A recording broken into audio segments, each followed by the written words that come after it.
Good evening. This is DebraVWilson. It is Sunday.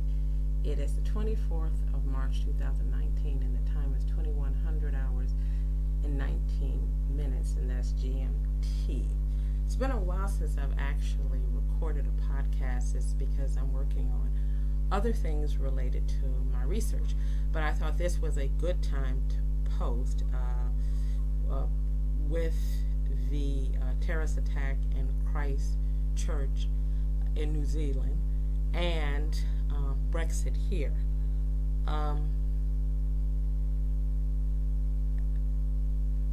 The terrorist attack in Christchurch, first and foremost,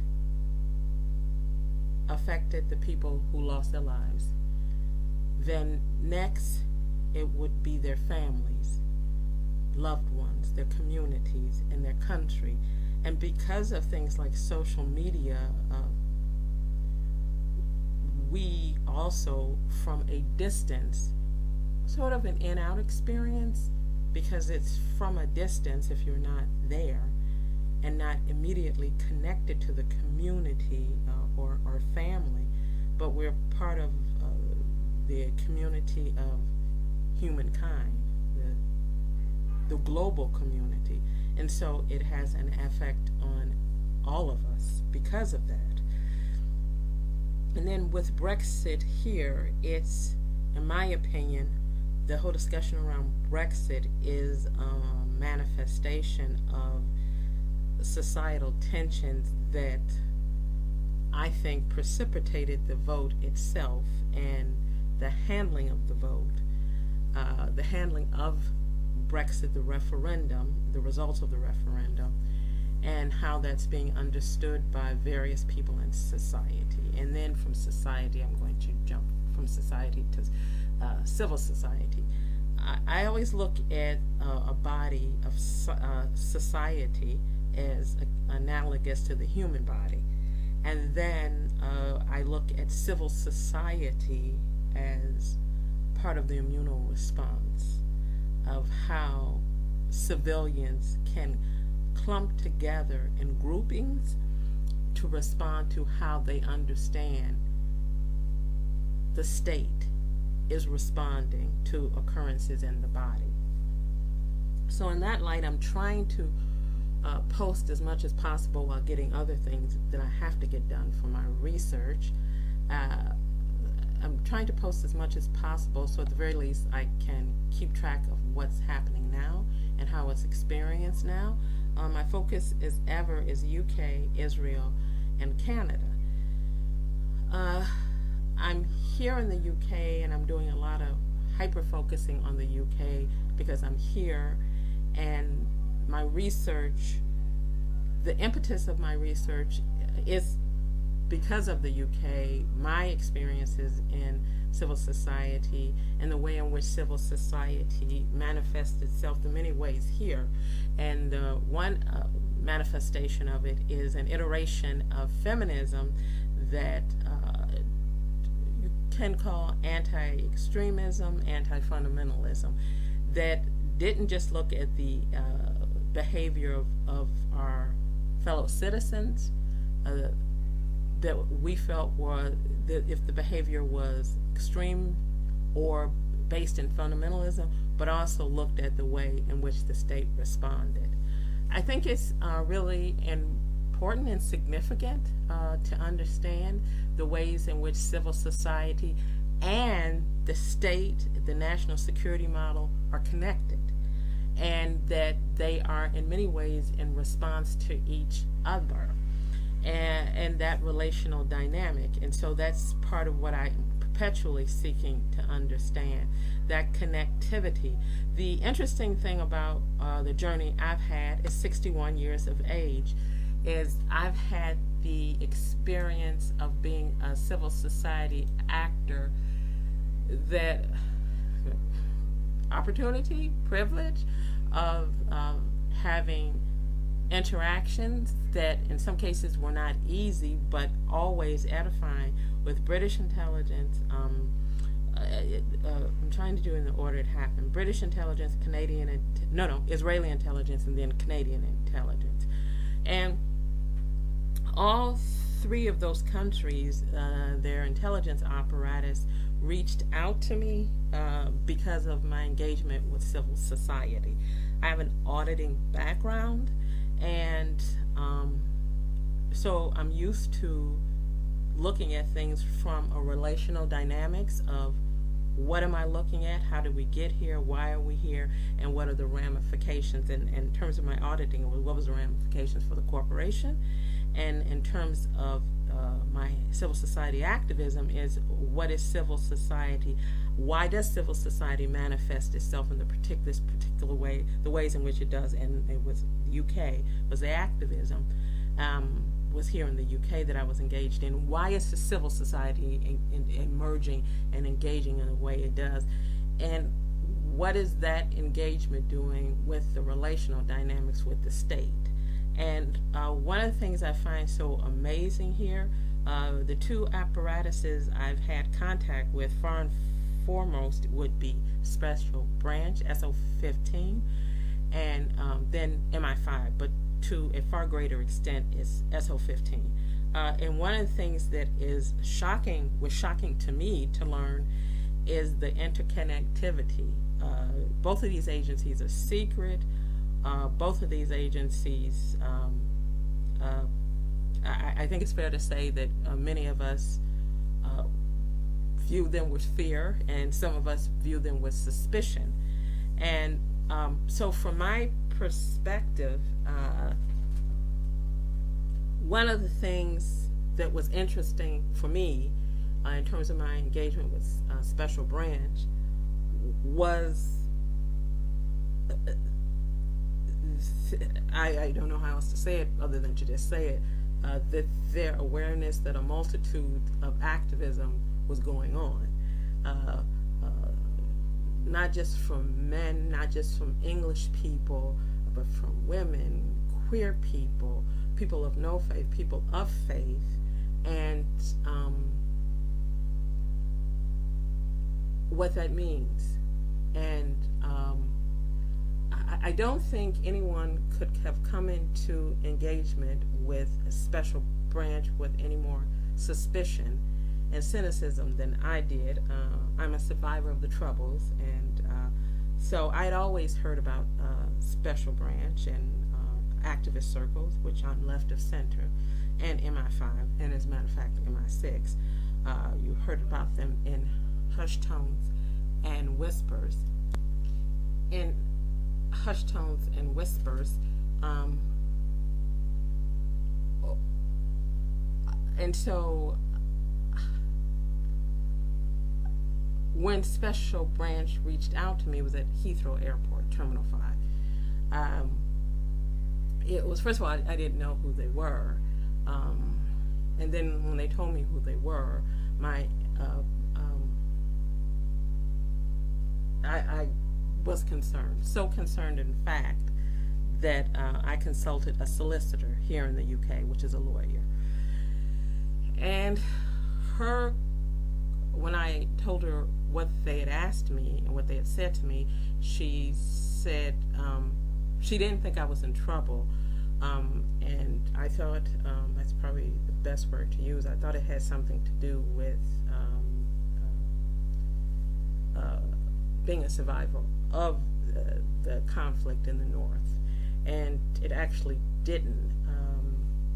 They were more curious why I was going to a myriad of organizations and taking notes, and the reason I was doing that was because you bring your full self to everything you do, and I'm a business person, or was in the U.S., and so I brought my activism.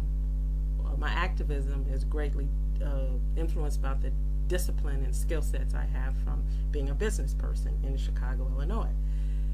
And when they asked could they see some of my research, well, that was concerning to me because it was critical of some of their behavior.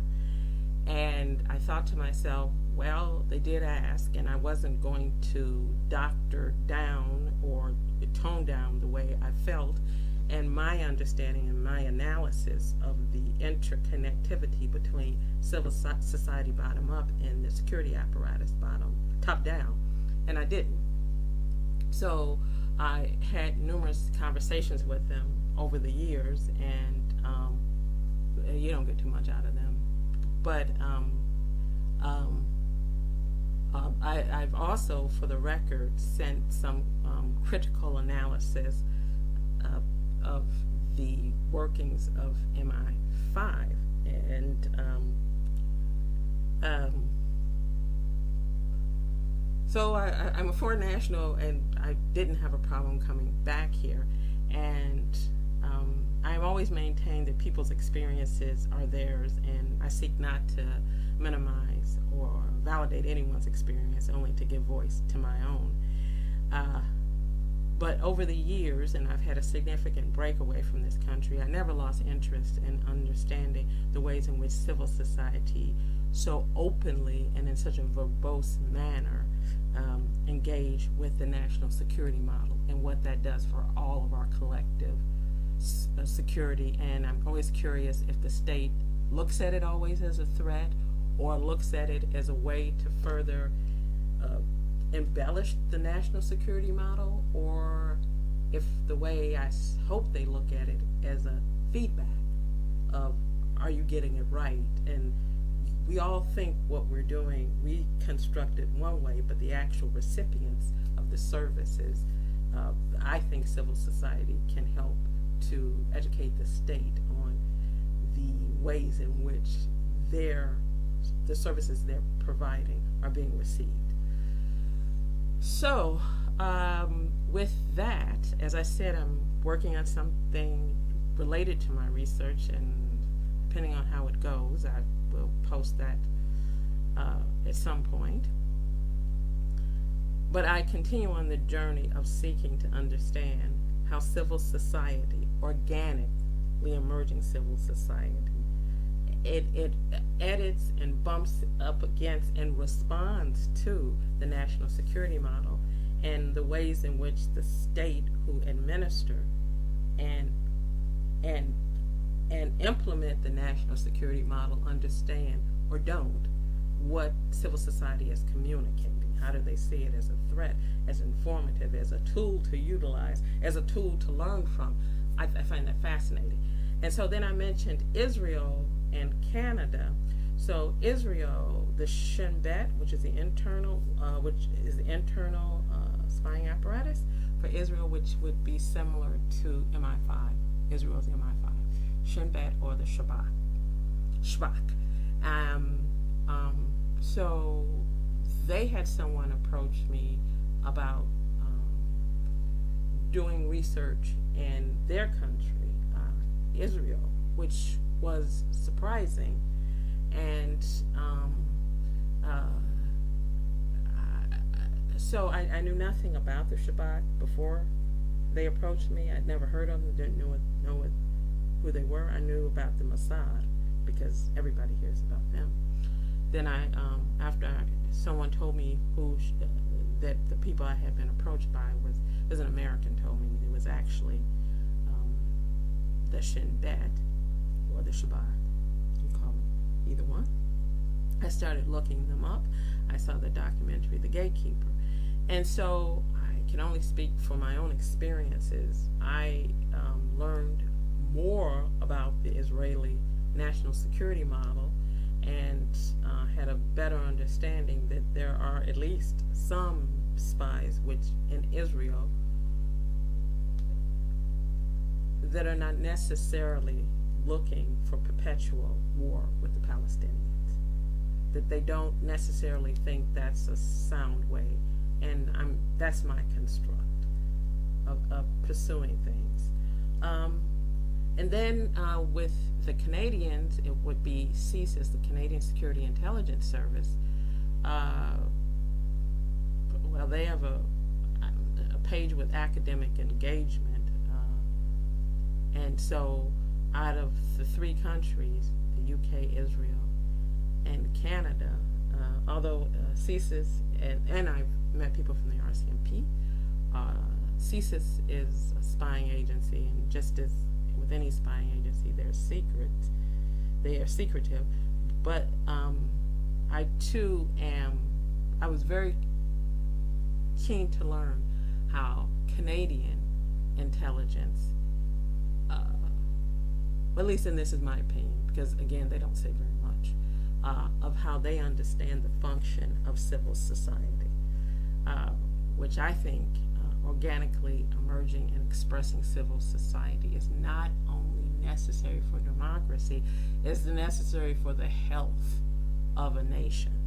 So, with that, I'll try to post when I can, and to milestones in my journey, I will definitely post when I can. And when I think it's something interesting, I mean, maybe when I just want to talk about it because it is my favorite topic. Part of my journey, it includes being how to, how to win friends and influence people. Well, my story might be just the opposite, how to put people off and lose associates. So I'm in the process of doing field work, and I anticipate Allah willing doing more field work. And so when you're asking people to sit with you and to tell you about why they're doing this activism they're doing, why it's important to them, I feel like as an interviewer, a person doing the research, you need to be forthcoming with them. And I think that's another reason why I'm doing this podcast, is because I've had contact with numerous spying apparatuses. I've always tried to be very transparent about that.